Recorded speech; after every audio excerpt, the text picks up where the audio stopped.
নমস্কার।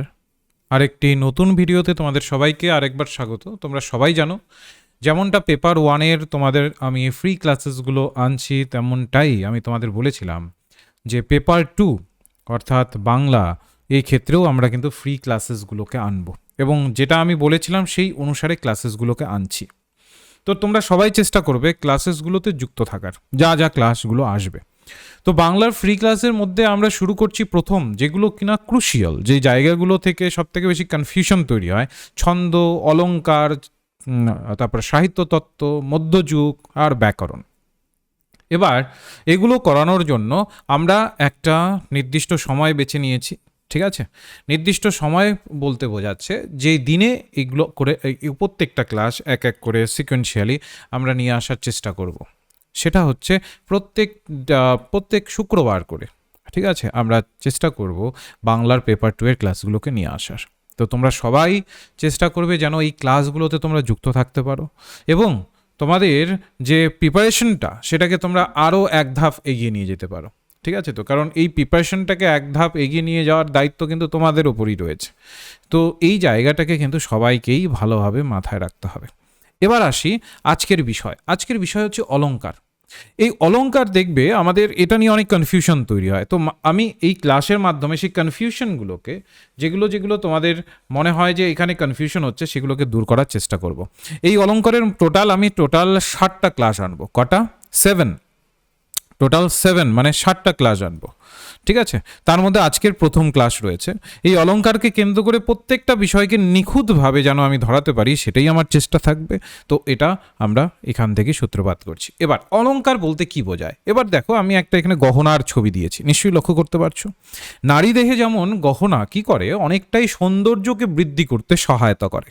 ওকে, যেমন আমরা দুটো শব্দ সাধারণত ব্যবহার করি, লাবণ্য আর সৌন্দর্য।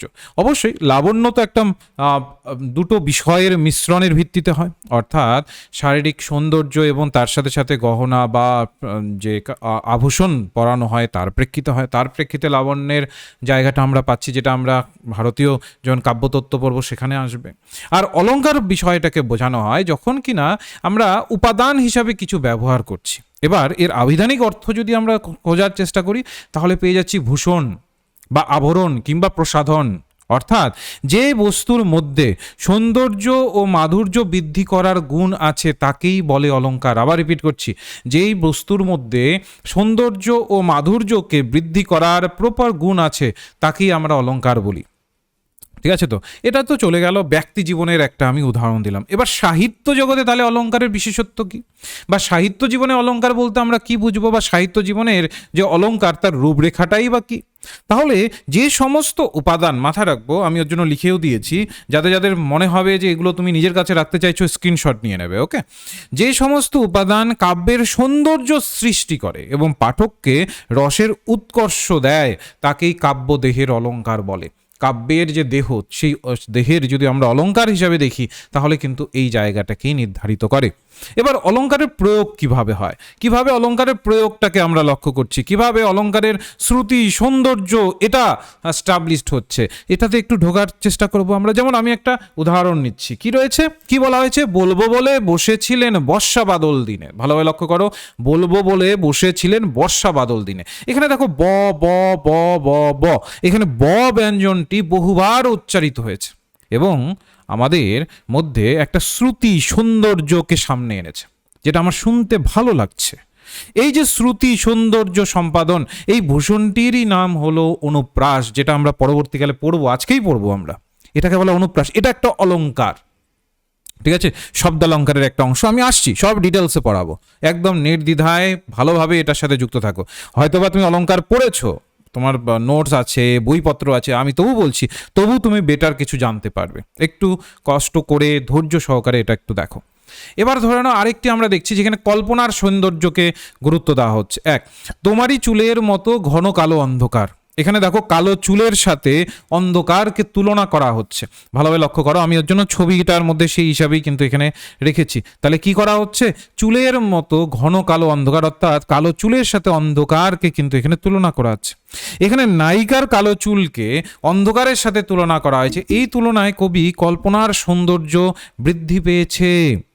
সৌন্দর্যবর্ধক ভূষণ রূপে যে বিষয়টি আলোচ্য ছত্রে রয়েছে সেটা কিন্তু উপমা অলংকার। এটা তো আসবো আমরা। এগুলো আমি এটাই বোঝানোর চেষ্টা করছি যে অলংকারকে আমরা কত ভাবে, কত ভিত্তিতে ভাগ করে থাকি, বা অলংকারের বিভিন্ন জায়গাগুলোকে কিভাবে ভাগ করে থাকি। আচ্ছা, এবার আসি অলংকারের শ্রেণী বিভাগে। অলংকারকে যদি আমরা মেইনলি ভাগ করে থাকি তাহলে অলংকার সাধারণত দুই প্রকার রয়েছে, একটা হচ্ছে শব্দালংকার আর একটা রয়েছে অর্থালংকার। আবারও রিপিট করছি, যদি আমরা অলংকারকে ভাগ করে থাকি তাহলে এর মধ্যে আমরা দুটো ভাগ পাবো, একটা হচ্ছে শব্দালংকার আর একটি হচ্ছে অর্থালংকার। এবার শব্দালংকার কি, যেখানে শব্দ, ধ্বনি এগুলো নিয়ে কাজ হবে, আর অর্থালংকার কি, যেখানে অর্থ নিয়ে কাজ হবে। আসবো আমি এইগুলোতে ডিটেলসে ঢুকবো। প্রথমে আসি আমি শব্দালংকারে। শব্দের ধ্বনিরূপের আশ্রয়ে যে সমস্ত অলংকারের সৃষ্টি হয়, অর্থাৎ শব্দের যে ধ্বনি তার ভিত্তিতে যে ধরনের আমরা অলংকারকে তৈরি হতে দেখি বা সৃষ্টি হতে দেখি তাকেই বলা হয় শব্দালংকার।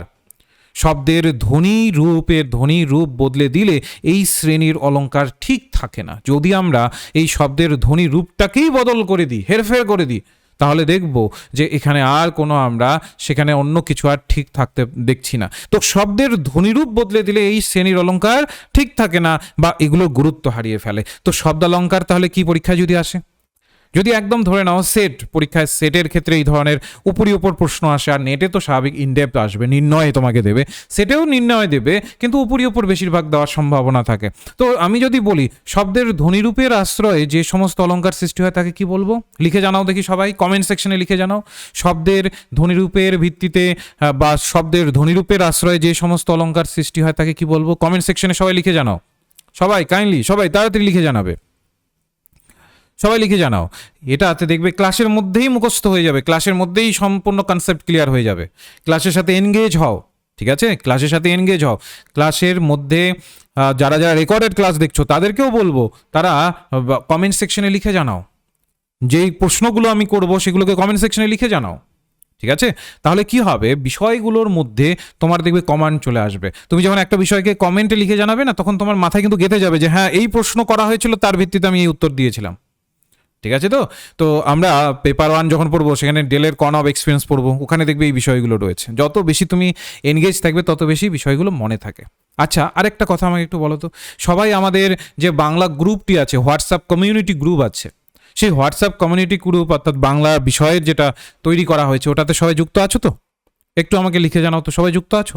না থাকলে দেখবে কমেন্ট সেকশনে নয়তোবা ডেসক্রিপশন বক্সে, কমেন্ট সেকশনে ফার্স্ট কমেন্টে নয়তোবা ডেসক্রিপশন বক্সের একদম উপরের দিকে দেখবে বাংলা যে পেপার 2 এর ফ্রি ক্লাসের যে কমিউনিটি গ্রুপ আছে সেটা কিন্তু রয়েছে, সেখানে অ্যাড হয়ে যাবে। মাথায় রাখবে কমিউনিটি গ্রুপ কিন্তু কেউ কারো নম্বর দেখতে পারে না, কারণ যেহেতু এটা ইউটিউব থেকে তোমাদেরকে গ্রুপে অ্যাড করা হচ্ছে, স্বাভাবিক অনেক সাধু ব্যক্তিরা থাকতে পারেন, তো হয়তো বা তোমাদের পার্সোনাল মেসেজ করতে পারে। তো আমরা ওর জন্য কমিউনিটি গ্রুপ এখানে তৈরি করেছি, যেন কিনা কেউ কারো নম্বরকে দেখতে না পারে, শুধু জাস্ট যেটা উদ্দেশ্য রয়েছে পড়াশুনো সেটাই যেন হয়। ওকে, তো যারা যারা ইচ্ছুক রয়েছে অবশ্যই কমিউনিটি গ্রুপে যুক্ত হয়ে যাবে। তো আমি যেটা তোমাদের বোঝালাম, অনেকেই কিন্তু লিখে জানালে যে শব্দের ধ্বনিরূপের আশ্রয়ে যে সমস্ত অলংকার হয় সেটাকে আমরা শব্দালংকার বলি। এবার আসি শব্দালংকারের একটা ছোট্ট উদাহরণ নিয়ে। দেখো কিনা কি বলা হয়েছে, সপ্তকোটি কণ্ঠ কলকল নিনাদ করালে। এখানে দেখো ক ধ্বনিটি বহুবার ব্যবহৃত হয়েছে, বাক্যটির মাধুর্য বাড়িয়ে দিয়েছে। এই যে ক ধ্বনিটি, এই যে কোটির ক, কণ্ঠের ক, তারপরে কলকলের ক, তো মোট কথা হচ্ছে এখানে ক ধ্বনিটি বহুবার ব্যবহার হয়েছে, বাক্যটির যেন মাধুর্য বাড়াতে চাইছে এখানে, ঠিক আছে। আবার ল ধ্বনিটি 3 বার আবৃত হয়ে ছত্রটির শ্রুতি গৌরব বাড়িয়ে দিয়েছে। আবার ল কিন্তু আবার 3 বার হয়েছে, কলকলের মধ্যে এই যে ল, তারপরে এখানে করালের মধ্যে ল, এই যে 3 বার যে আবৃত হয়েছে এটা দেখবে শ্রুতি, মানে শুনতে ভালো লাগছে আমাদের, শ্রুতির জায়গাটাকে ভালোভাবে স্টাবলিশ করা হয়েছে, শ্রুতির জায়গাটাকে ভালোভাবে তুলে ধরা হয়েছে। এই সমস্ত নিতান্তই ধ্বনিগত ব্যাপার, এর কোনো অর্থগত নয়। এটি একটি শব্দালংকার। এর জন্যই এটাকে আমরা কি ধরে থাকি, শব্দালংকার হিসাবে ধরে থাকি, বা শব্দালংকার হিসাবে এটাকে ধরা হয়ে থাকে। তাহলে পরীক্ষায় যদি প্রশ্ন আসে কোনটাকে আমরা শব্দালংকার হিসাবে ধরি, কোনটাকে নয়, তো এই ধরনের শব্দের যখন আমরা বিষয়গুলোকে দেব তখন সেই ক্ষেত্রে শব্দালংকার কনসেপ্টটি কিন্তু উঠে আসে। ওকে, এরপরে দেখি আমরা শব্দালংকারের শ্রেণী বিভাগ। খুব মনোযোগ সহকারে মাথা রাখবে, শব্দালংকারকে আমরা 5 ভাগে ভাগ করতে পারি। যদি ওভারঅল পয়েন্ট অফ ভিউতে দেখি তাহলে টোটাল আমরা শব্দালঙ্কারকে 5 ভাগে ভাগ করতে পারি। কি সেগুলো? অনুপ্রাস, বক্রোক্তি, যমক, শ্লেষ আর পুনরুক্ত পদাভাস। ঠিক আছে, তো এই টোটাল 5 ভাগে আমরা কিন্তু শব্দালঙ্কারকে ভাগ করি। এবার চিন্তা করবে না, সবগুলোকে ডিফারেন্ট ম্যানারে আমি এবার আলোচনা করব। প্রথমে আসি অনুপ্রাস। অনুপ্রাস কি বলে? অনুপ্রাসের ভিত্তিতে আমরা কি পাচ্ছি? বাক্যে একই ধ্বনি বা পুনঃ বিন্যাসকে, বা যখন আমরা দেখব বাক্যে কি হচ্ছে, একই ধ্বনি বা ধ্বনিগুচ্ছ পুনঃ বিন্যাস হচ্ছে, মানে একই ধ্বনি বা ধ্বনিগুচ্ছ বারবার ফিরে আসছে, তখন সেটাকে বলি আমরা অনুপ্রাস। আবারও রিপিট করছি, যখন বাক্যে আমরা একই ধ্বনি বা বলতে পারো ধ্বনি বিন্যাসকে বা ধ্বনিগুচ্ছকে পুনঃ বিন্যাস হতে দেখি, বারবার ঘুরে আসতে দেখি, সেটাকেই বলা হচ্ছে অনুপ্রাস। আমি বোঝাচ্ছি, উদাহরণ সহযোগে বোঝাবো। যেমন দেখো, প্রথম উদাহরণটা দেখো, হায় রে হৃদয় তোমার সঞ্চয়, দিনান্তে নিশান্তে শুধু পথ প্রান্তে ফেলে যেতে হয়। দেখো, হায় রে হৃদয় তোমার সঞ্চয়, দিনান্তে নিশান্তে শুধু পথ প্রান্তে ফেলে যেতে হয়। এখানে দেখো হৃদয়, সঞ্চয়, এই যে হৃদয় সঞ্চয় শব্দগুলো যখন আমরা উচ্চারণ করছি তখন দেখবে হয়, এগুলো হচ্ছে না, হয় হয় একটা ধ্বনিগুচ্ছের জায়গাগুলো আমরা পাচ্ছি না। এই যে হয়, এই যে বিষয়গুলো, এগুলোর মধ্যে দেখবে এর যে হৃদয় তার মানে কি অ অন্তস্তীয়, তারপরে সঞ্চয় তার মানে শেষের দিকে কি অ অন্তস্তীয় রয়েছে, আর হয় যখন রয়েছে তখনও শেষের দিকে অ অন্তস্তীয় রয়েছে। অর্থাৎ এইভাবে যখন অয় ধ্বনির সৃষ্টি হচ্ছে, আবার যখন আমরা দিনান্তে নিশান্তে, এই যে দেখো, এই যে লক্ষ্য করো, আমি শো করাচ্ছি যেটা, এই যে দিনান্তে, তারপর দেখো এই যে নিশান্তে, তারপর দেখো এই যে প্রান্তে, এই যে দেখবে প্রত্যেকটাতে আমরা আন্তে আন্তে ধ্বনিগুচ্ছ বারবার বিন্যাস হতে দেখছি। এটাই হচ্ছে অনুপ্রাস অলঙ্কার, যেখানে কোনো ধ্বনি বা ধ্বনিগুচ্ছ বারবার রিপিট হবে, সেটাকেই আমরা বলছি অনুপ্রাস অলঙ্কার। ঠিক আছে, যেমন এখানে দেখো ভূলোক, দুর্লোক, গোলোক, ভেদি। এবার এখানে আমি লাইন আকারে দিয়েছি, মানে সিকোয়েন্সিয়ালি দিয়েছি, একটার পর একটাকে মাথায় রাখবে, এটা কিন্তু একটাই লাইন। ঠিক আছে, তো একটাই এটা লাইন, কিন্তু আমি এটাকে সিকোয়েন্সিয়ালি দিয়েছি কেন, যেন কিনা তোমাদের আমি বোঝাতে পারি কিভাবে এটা আমরা চিহ্নিত করছি। ঠিক আছে, তো এই যে দেখো ভূলোক, দুলোক, গোলোক, ভেদি, এখানে লোক ধ্বনিগুচ্ছটি দেখো 3 বার ব্যবহৃত হয়েছে। এর দ্বারা বাক্যটিকে যে ধ্বনি সাম্যের সৃষ্টি হয়েছে সেটাকেই আমরা অনুপ্রাস অলঙ্কার হিসাবে ধরে থাকি। এই যে আমাদের একটা ধ্বনি সাম্যের সৃষ্টি হওয়া, এটাকেই আমরা কি বলি? অনুপ্রাস অলঙ্কার বলি। এবার এবার এবার তাহলে আমরা ভাগগুলো দেখে নিচ্ছি, কত ভাগে ভাগ করলাম? অনুপ্রাস, যমক, বক্রোক্তি, শ্লেষ আর পুনরুক্ত পদাভাস, এটা কিন্তু শব্দালঙ্কারে ভাগ। তার মধ্যে আমরা অনুপ্রাসকে ধরলাম। এবার অনুপ্রাসের ভাগে ঢুকবো, আমরা গুলিয়ে ফেলবো না। হ্যাঁ, অনুপ্রাসকে আমরা টোটাল 5 ভাগে ভাগ করতে পারি। কি কি? একটা হচ্ছে অন্তানুপ্রাস, একটা বৃত্তানুপ্রাস, একটা ছেকানুপ্রাস, একটা শ্রুত্তানুপ্রাস, আর একটা পেয়ে যাবো আমরা লাটানুপ্রাস। কি বলছি? অন্তানুপ্রাস, বৃত্তানুপ্রাস, ছেকানুপ্রাস, শ্রুত্তানুপ্রাস, আর পেয়ে যাব লাটানুপ্রাস। প্রথমে আসি আমরা অন্তানুপ্রাস। দেখো নামটা লক্ষ্য করো, অন্তানুপ্রাস মানে অন্তে যে অনুপ্রাস হচ্ছে, মানে শেষে যে অনুপ্রাস হচ্ছে। তার মানে কবিতার একটি চরণের শেষে যে শব্দ ধ্বনি থাকে, অন্য চরণের শেষে তার পুনরাবৃত্ত ঘটলে, মানে একই ধ্বনি যদি আমরা লক্ষ্য করি, তাকে বলা হয় অনুপ্রাস, অন্তানুপ্রাস। যেমন আমি একটা উদাহরণ দিচ্ছি, সেদিন মনে করো একাকী নির্জনে, সেদিন মনে করো একাকী নির্জনে, দেখো নির্জনে, তারপরে দেখো পরের যদি আমরা চরণটাকে দেখি, কি বলছে? বিষাদ হৃদয় লয়ে বসেছে বাতায়নে। তো এখানে দেখো নে নে, এই যে নে নে বা অনে অনে, এই যে জায়গাটা আছে, এখানে আমরা প্রথম চরণের শেষে অনেক শব্দ ধ্বনিটি পাচ্ছি, আবার দ্বিতীয় চরণের শেষেও আবার অবিকল ওটারই পুনরাবৃত্তি ঘটেছে অন্যভাবে। এই যে জায়গাটা, এই যে বিষয়টা, এটাকেই আমরা বলে থাকি, অতএব এটাকেই আমরা অনুপ্রাস অলঙ্কার হিসাবে ধরব। ঠিক আছে, তাহলে এটাকেই আমরা কোন ধরনের অলঙ্কার হিসাবে ধরব? অনুপ্রাস অলঙ্কার হিসাবে ধরব। ঠিক আছে, বা আরেকটি উদাহরণ দিচ্ছি আমি, দেখো কি লেখা আছে, শীতের অর্ণি পিয়া গ্রীষের বা বড়ির ছত্র পিয়া দড়িয়ার না। এখানে দুটি চরণের শেষে আ শব্দ ধ্বনিটির দ্বারা অন্তমিল সংগঠিত হয়েছে। দেখবে এখানে দুটি চরণের শেষে কি হয়েছে? আ শব্দ ধ্বনির দ্বারা একটা অন্তমিল আমরা দেখতে পাচ্ছি, তাই এটি অন্তানুপ্রাস অলঙ্কার। তাই এটাকে আমরা কি বলবো? অন্তানুপ্রাস অলঙ্কার বলবো। আ শব্দ ধ্বনির প্রেক্ষিতে হচ্ছে বা আয়ের যুক্ত এখানে কিন্তু আমরা লক্ষ্য করতে পারছি। ঠিক, এরপরে আমরা দেখতে পারি, সবুজ ঘাসে শিশির রেখা প্রভাতে দেখো ওই, সূর্য যখন মাঝ আকাশে সে সব আছে কই। এখানে দেখো ওই আর কইয়ের মধ্যে এখানে ও প্রথম চরণের শেষ ধ্বনি ওই, দ্বিতীয় চরণের শেষে ওই একইভাবে কিন্তু সেই একই বিষয় কিন্তু পুনরাবৃত্তি ঘটেছে। তো এগুলোকে তখন আমরা কি বলি? অন্তানুপ্রাস বলে থাকি। এগুলোকে কি বলা হয়? অন্তানুপ্রাস বলা হয়। বা আরেকটি উদাহরণ দিচ্ছি, রূপ লাগি আঁখি মন ভোর, বা রূপ লাগি আঁখি মন ভোর, প্রতি অঙ্গ লাগি কান্দে প্রতি অঙ্গ মোর। তো ভোর আর মোর, এখানে দেখো ওর একটা ধ্বনি বা ধ্বনিগুচ্ছ আমরা কিন্তু এখানে দ্বারা অন্তানুপ্রাস সৃষ্টি করছে লক্ষ্য করতে পারছি। তো এগুলো হয়ে যাবে অন্তানুপ্রাসের লক্ষণ। বুঝতে পারছি?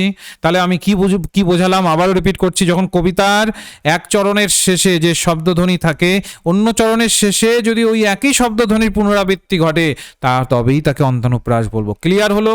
সবাই একটু কমেন্ট সেকশনে লিখে জানাও, যারা রেকর্ডেড ক্লাস দেখছো তারাও লিখে জানাও যে হ্যাঁ স্যার বুঝতে পারলাম। দেখো কমিউনিকেট করবে, ঠিক আছে? তো এই যে আমি ফ্রি ক্লাসেসগুলোর অ্যারেঞ্জ করেছি, এখানে কমিউনিকেট করবে। কমিউনিকেট না করলে কিন্তু আমিও বুঝতে পারবো না যে তোমরা কতটা ধরতে পারলে কি পারলে না। আমারও ধরা ছোঁয়ার বাইরে চলে যাবে বিষয়গুলোকে, তাই না? আর আমিও মোটিভেটেড হব না যে রেগুলার বেসিসে তোমাদের জন্য যেন ক্লাসগুলো আনি। তো অবশ্যই একটু লিখে জানাবে, হ্যাঁ, একটা পজিটিভ কমেন্ট নিশ্চয়ই করবে যে স্যার বুঝতে পারলাম বা পারলাম না, যেটাই হোক না কেন সেটাই অবশ্যই কমেন্ট করে জানাবে। দেখো এটা অনলাইন ক্লাস, তো একটু তোমাদের লিখে জানাতে হবে, নাহলে আমি বুঝবো কিভাবে। বুঝতে পারলে তো? এরপরে হচ্ছে বৃত্তানুপ্রাস। বৃত্তানুপ্রাস বলতে কি বোঝায়? বাক্যে একটি ব্যঞ্জন ধ্বনি বা ব্যঞ্জন ধ্বনিগুচ্ছ যথার্থ ক্রমানুসারে সংযুক্ত বা বিযুক্তভাবে বহুবার ধ্বনিত হলে তাকে বৃত্তানুপ্রাস বলে। আবার রিপিট করছি আমি, বাক্যে ধরে নাও একটি ব্যঞ্জন ধ্বনি বা ব্যঞ্জন যে ধ্বনিগুচ্ছ আছে সেগুলো যদি যথার্থভাবে ক্রমানুসারে একটা নির্দিষ্ট ক্রমকে অনুসরণ করে সংযুক্ত বা বিযুক্তভাবে যদি থাকে এবং বহুবার যদি সেটা ধ্বনিত হয়, ঠিক আছে? তো অনেকবার সেটা ধ্বনিত হচ্ছে, তখন সেটাকে বলা হয় কি বলি আমরা? বৃত্তানুপ্রাস বলি। তখন সেটাকে আমরা কি বলি? বৃত্তানুপ্রাস বলি। এবার এটাকে যদি একটু ভালোভাবে লক্ষ্য করি বা বিষয়টাকে যদি একটু ধরার চেষ্টা করি, তাহলে এখানে আমরা কিছু উদাহরণ দেখতে পারবো। প্রথম যদি আমরা একটা উদাহরণ নিই, যেমন কত কথা কই কানে কানে তব, শুনেছ কি কমলিকা। এখানে দেখো ক ব্যঞ্জন ধ্বনিটি 8 বারের মতো ব্যবহৃত হয়েছে, ঠিক আছে? তো এখানে হয়তোবা তোমরা দেখছো রং করার, যেগুলো আমি একটু কালার করে দিয়েছি ক গুলো, ওর বাইরেও দেখবে ক আছে যেগুলোকে কালার করা হয়নি, যেমন কি এর ক, তারপরে কমলিকার ক, ঠিক আছে? তো সুতরাং তোমরা যদি একটু গুনে দেখো তাহলে 8 বার ব্যবহৃত হয়েছে, যেখানে কিনা শ্রুতি সৌন্দর্য সৃষ্টির মধ্য দিয়ে এখানে কিন্তু বৃত্তানুপ্রাস হয়েছে। আবার রিপিট করছি আমি, তাহলে বৃত্তানুপ্রাস বলতে কি বুঝবো? বাক্যে যখন একটি ব্যঞ্জন ধ্বনি বা ব্যঞ্জন ধ্বনিগুচ্ছ যথার্থ ক্রমানুসারে একটা নির্দিষ্ট ক্রমকে অবলম্বন করে সংযুক্ত বা সংযুক্তভাবেও হতে পারে, আবার বিযুক্তভাবেও হতে পারে, যখন বহুবার ধ্বনিত হবে তখন তাকে বৃত্তানুপ্রাস বলবো। যখন বহুবার ধ্বনিত হবে তখন তাকে কি বলবো? বৃত্তানুপ্রাস বলবো, ঠিক আছে? পরের উদাহরণটা দেখো, চপল চরণে চকিত চাহনি চমকিয়ে দাও দেখা। এখানে চ ব্যঞ্জন ধ্বনিটি দেখো 5 বার ব্যবহৃত হয়েছে, তাহলে এটা বৃত্তানুপ্রাস। তারপরে দেখো, মন মেতেছে মন হারাতে মনের মানুষ শোনে। এখানে ম ব্যঞ্জন ধ্বনিটি 5 বার ব্যবহৃত হয়েছে। তো এই জায়গাগুলোকে কিন্তু মাথায় রাখবো, এটাকে বলা হয় বৃত্তানুপ্রাস। ওকে, যেখানে একই ধ্বনি বারবার ঘুরে ফিরে আসছে। ওকে, বা আরেকটি উদাহরণ দেখো, খঞ্জন গঞ্জন আখি অঞ্জন ভালো শোভে। এখানে দেখো এই যে ব্যঞ্জন ধ্বনিটি আছে 3 বার ব্যবহৃত হয়েছে। বা আরেকটি লক্ষ্য করো, চুলতার কবেকার অন্ধকার বিদিশার নিশা। এখানে যে আর ধ্বনিগুচ্ছটি, এই যে আমরা আর ধ্বনিগুচ্ছটি পাচ্ছি, এই আর ধ্বনিগুচ্ছটি এখানে কিন্তু 4 বার ব্যবহৃত হয়ে শ্রুতি সৌন্দর্য সম্পাদনের দ্বারা বৃত্তানুপ্রাস হয়েছে, ঠিক আছে? এখানে প্রায় 4 বার ব্যবহৃত হয়েছে, যার ফলে একটা শ্রুতি সৌন্দর্য আমরা কিন্তু এখানে অনুধাবন করতে পারছি। তো এগুলোকে মাথায় রাখতে হবে। নেক্সট যদি দেখি আমরা ছেকানুপ্রাস কোনটাকে বলে বলো তো? মাথায় রাখবো আমরা, বাক্যে একই ধ্বনিগুচ্ছ সংযুক্ত বা বিযুক্তভাবে যদি মাত্র 2 বার ব্যবহৃত হয়, মাথায় রাখবে, যদি সেখানে মাত্র 2 বার ব্যবহৃত হয় তাহলেই তাকে আমরা ছেকানুপ্রাস বলবো। ছেকানুপ্রাসে মাথায় রাখতে হবে মাত্র 2 বার হবে। যেমন একটা উদাহরণ দিচ্ছি, ব্যস্ত জীবন ত্রস্ত এ মন শনিতে তীব্র ধারা। এখানে দেখো ব্যস্ত আর এখানে দেখো ত্রস্ত, এই দুটো কিন্তু একইভাবে উচ্চারিত হয়েছে, অর্থাৎ এখানে দন্তস্বয় ত ধ্বনিটি কেবলমাত্র দুবার ব্যবহৃত হয়ে বিশেষত শ্রুতি সৌন্দর্যকে সৃষ্টি করেছে। এইটাকেই আমরা বলি ছেকানোপ্রাস, যেটা শুধুমাত্র দুবার হবে। বা এখন দেখো, এখনই অন্ধ বন্ধ করোনা পাখা, এখানে এই যে নয় ধ, এটা আমরা কিন্তু ধ্বনিগুচ্ছটি দুবার ব্যবহৃত হতে দেখলাম। এটাকে বলা হয় ছেকানোপ্রাস। এটাকে আমরা কি বলি? ছেকানোপ্রাস বলি। তো এইভাবে কিন্তু বিষয়গুলোকে মাথায় রাখতে হবে। বা ধরে নাও আরেকটি উদাহরণ দিচ্ছি, আমি কবি ভাই কর্মের আর ঘর্মের। এই যে দেখো অর্মের ধ্বনিগুচ্ছটি, এই যে অর্মের ধ্বনিগুচ্ছটি, এটাও দুবার ব্যবহৃত হয়েছে। যেমন চলইতে শঙ্কিল পঙ্কিল বাটো, এই যে অঙ্কিল দুবার ব্যবহৃত হয়েছে। বা উথলিল কলম্ব ফুল অম্বর প্রদেশে, এখানে দেখো অম্ব দুবার ব্যবহৃত হয়েছে। তো এই যে ব্যবহার বা এই যে ব্যবহারের জায়গা, সেটাকে কিন্তু আমাদের মাথায় রাখতে হবে কিভাবে ব্যবহার হয়ে থাকে। ওকে, এরপরে আরেকটি থাকে শ্রুত্যানুপ্রাস। শ্রুত্যানুপ্রাস কি বলেছে? বাকযন্ত্রের একই স্থান থেকে উচ্চারিত বিভিন্ন ব্যঞ্জন ধ্বনির শ্রুতি মধুর যে উচ্চারণের সাদৃশ্যতা, সেটাকে আমরা শ্রুত্যানুপ্রাস বলি। এটা সাধারণত কখন হয় বলতো? ক আর খ, ঠিক আছে, ত থ দ ধ, এগুলোর দুটোরই উচ্চারণ যখন একই রকম মনে হবে। যেমন এখানে একটু লক্ষ্য করো, এই উদাহরণটাকে লক্ষ্য করো, যেমন ছন্দ বন্ধ গ্রন্থ গীত এসো তুমি প্রিয়ে। এই যে ছন্দ বন্ধ, এখানে দেখো ছন্দ বন্ধ, এখানে এই যে দ ধ, এই যে জায়গাগুলো আছে, এই যে ছন্দ বন্ধ গ্রন্থ গীত অংশে দ ধ বা ত থ, এই ধ্বনিগুলো উচ্চারণে একই রকম শুনতে লাগে। এগুলো ধ্বনি যখন আমরা উচ্চারণ করি তখন একই রকমই আমাদের শুনতে লাগে, কারণ এগুলোর দন্ত ব্যঞ্জন বলে উভয়ের প্রভেদ ধরা পড়ে না। এগুলো যেহেতু দন্ত ব্যঞ্জন, তার জন্য এগুলোর মধ্যে উভয়ের যে প্রভেদ আছে সেটাকে কিন্তু আমরা ধরতে পারি না। এই জন্যই শ্রুতি মাধুর্য সৃষ্টি হয়েছে এখানকার মধ্যে আমরা একটা শ্রুতি মাধুর্যতা পাচ্ছি। এর জন্যই পংক্তিটিকে শ্রুত্যানুপ্রাস অলঙ্কার বলা হয়। মাথায় রাখবো। যেমন আরেকটি উদাহরণ দিচ্ছি, বাতাস বেগে সজল মেঘে শোনায় সাধের গান। এখানে বেগে আর মেঘে, অর্থাৎ গ আর ঘ, এই ধ্বনি দুটি একই রকম শুনতে লাগছে। ঠিক আছে, তো এই ধ্বনি দুটি কি হচ্ছে? আমাদের একই রকম শুনতে লাগছে। যখন এই ধরনের আমরা একই রকম শুনতে লাগবে বা একই রকম শুনতে দেখব, তখনই সেটাকে আমরা শ্রুত্যানুপ্রাসের অংশ হিসাবে ধরে নেব। ঠিক আছে, আরেকটি উদাহরণ দিচ্ছি, যেমন পরপারে দেখি আঁকা তরু ছায়া মসি মাখা।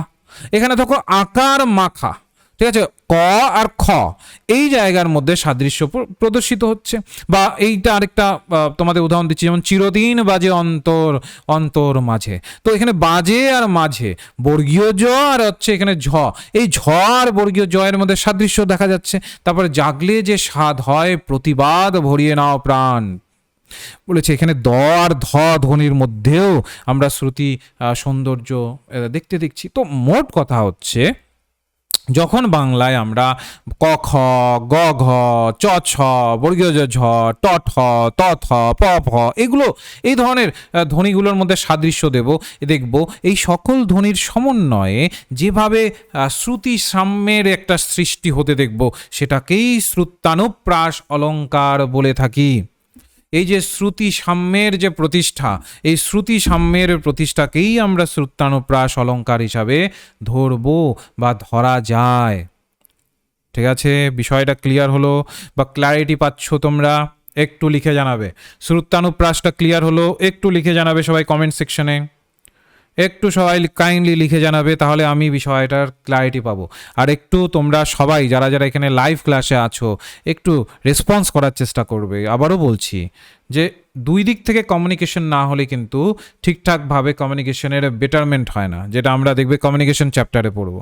তো অবশ্যই একটু রেসপন্স দেবে, তবেই না আমি বুঝতে পারবো যে না, যাদের পড়াচ্ছি তারা বুঝতে পারছে, তাই না? এরপরে আমরা আরেকটি অনুপ্রাস পাই, যেটাকে বলে লাটানুপ্রাস। লাটানুপ্রাস কোনটাকে বলে? বাক্যে একই শব্দ একই অর্থে যদি দুবার বা তার বেশিবার ব্যবহৃত হয় তবে তাকে লাটানুপ্রাস বলে। আবার রিপিট করছি আমি, বাক্যে একই শব্দ একই অর্থে যদি দুবার বা তার বেশিবার ব্যবহৃত হয়, ঠিক আছে, দুবার হয় বা তার বেশিবার ব্যবহৃত হচ্ছে, বাক্যে একই শব্দ বা একই অর্থ যদি দুবার বা তার বেশিবার ব্যবহৃত হয় তবে তাকে লাটানো প্রাস বলে। আবার রিপিট করছি, বাক্যে একই শব্দ একই অর্থে দুবার বা তার বেশিবার, একই শব্দ আবার একই অর্থে দুবার বা তার বেশিবার ব্যবহৃত হয় তবে তাকে লাটানো প্রাস বলে। যেমন উদাহরণ হিসাবে, গাছে গাছে ফুল, ফুলে ফুলে অলি, সুন্দর ধরাতল। এখানে গাছে দুবার আর ফুলে তিনবার, এই যে শব্দ দুটি ব্যবহৃত হয়েছে একই অর্থে, সুতরাং এটা লাটানো প্রাস হিসাবে পরিগণিত হবে। যদি আরেকটি আমরা দেখি, যত গোপনে ভালোবাসি পরাণ ভরি উঠে শোভাতে। এখানে পরাণ ভরি এই অর্থে দুবার, একই অর্থে এটা কিন্তু দুবার ব্যবহৃত হয়েছে, অর্থটা একই অর্থে এটা দুবার ব্যবহৃত হয়েছে। ওকে, বা আরেকটা উদাহরণ যদি দেখি, সকাল সকাল বাড়ি ফেরা। এখানে দেখো বাড়ি ফেরা, এখানে সকাল সকাল ওই একই অর্থে কিন্তু বোঝাচ্ছে, পার্টিকুলার একটা সময়কে বোঝাচ্ছে, ওই একই সময় সকালেই ফেরার কথা বলা হয়েছে, আদার্স কিছু কিন্তু বোঝানো হয়নি। তাহলে এটাকেও আমরা লাটানো প্রাসে অন্তর্ভুক্ত করব। তারপর বাজে বাজে কথা বলা, এই বাজে একই অর্থেই ব্যবহৃত হয়েছে। তারপর ছোট ছোট ছেলেরা খেলা করে, এই ছোট ছোট একই অর্থেই ব্যবহার হয়েছে। এবার যাদের একটু কনফিউশন হচ্ছে, স্যার একই অর্থে বলতে আপনি কি বোঝাতে চাইছেন? আমি বোঝাতে চাইছি, যেমন ধরে নাও এখানে সকাল সকাল বাড়ি ফেরার কথা বলা হয়েছে, ঠিক? সকাল বলতে ওই যে আমাদের দিনের সূত্রপাত, যেখানে ঘুম থেকে যেটা উঠি ওটাকেই সকাল বলে, যখন সূর্য উঠছে ওটাকেই সকাল বলে। তো এই দুটো সকাল ওই একই অর্থেই, ওই সূর্য ওঠাটাকেই বোঝাচ্ছে যে ওই সময় বাড়ি ফিরেছে যখন সূর্য উঠেছে। ঠিক আছে, তো এই অর্থটাকে আমাদের দেখতে হবে। ঠিক আছে, আমি যখন তোমাদের পাশ্চাত্য কাব্যতত্ত্ব বা ভারতীয় কাব্যতত্ত্ব যখন পড়াবো, দেখবে ভারতীয় কাব্যতত্ত্বের মধ্যে আমি দেখবে হয়তো বা ইউটিউবের মধ্যেই আমি ধ্বনিতত্ত্বের উপরে ক্লাস নিয়েছি, হ্যাঁ, তো সেগুলোর উপরে তোমরা পেয়ে যাবে। ঔচিত্য যত সম্ভব না হয়নি সেটাও নিয়ে নেবো, অসুবিধে নেই। তো মোট কথা হচ্ছে, যখন কিনা আমরা একই অর্থের শব্দ দুবার দেখব তখনই সেটাকে লাটানো প্রাস বলবো। এবার অনেকে গুলিয়ে ফেলবে যে স্যার এর আগেও তো একটা ছিল স্যার যেখানে আমরা একই বিষয় দুবার হতে দেখেছি, তখন সেখানে মাথায় রাখবে ছেকানো প্রাসে কি হয়েছিল, একই ধ্বনিগুচ্ছ সংযুক্ত বা বিযুক্ত যদি মাত্র দুবার ব্যবহৃত হয়, ধ্বনিগুচ্ছের কথা বলা হচ্ছে। আর ওখানে লাটানো প্রাসে আমরা পেয়ে যাচ্ছি শব্দের গোটা গোটা শব্দের কথা বলা হচ্ছে, এখানে ধ্বনিগুচ্ছের কথা বলা হচ্ছে। যেমন ব্যস্ত, হ্যাঁ, বয় জফলা দন্তস্বয় ত, তো এখানে ব্যস্তর ওই যে দন্তস্বয় ত, এই যে ধ্বনিগুচ্ছটি, এইটা যখন দুবার ব্যবহৃত হবে তখন ওটা ছেকানো প্রাস হবে।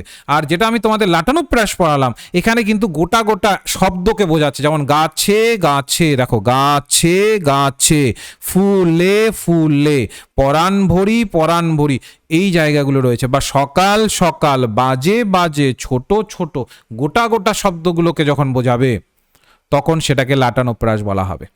তাহলে ছেকানো প্রাস আর লাটানো প্রাসের মধ্যে পার্থক্যটা বুঝতে পারলে? তাহলে আজকে তোমাদের আমি অনুপ্রাসটাই পড়ালাম। ওই যে বললাম টোটাল আমি 7 থেকে 8খানা ক্লাস নিয়ে আসবো অলংকারের। যদি তোমরা এই যে ভিডিওটি আছে এটাকে সাপোর্ট করো, লাইক করো, তো অবশ্যই লাইক করবে যদি ভালো লাগলো। অবশ্যই যারা নতুন আমাদের চ্যানেলটি খুঁজে পেয়েছো তারা চ্যানেলটিকে সাবস্ক্রাইব করে নেবে। সাবস্ক্রাইব করতে তো কোনো খরচ নেই, তাই না? আর এগুলো তো ফ্রি ক্লাস, এগুলো তোমরা, আমি যেহেতু কথা দিয়েছি, দেখবে আমি তোমাদের জন্য এই ক্লাসেসগুলো আনবো। ঠিক আছে, তো আমার যেমন মোটিভেশন দরকার, তোমাদেরও মোটিভেশন যেমন দরকার, অমনি আমারও।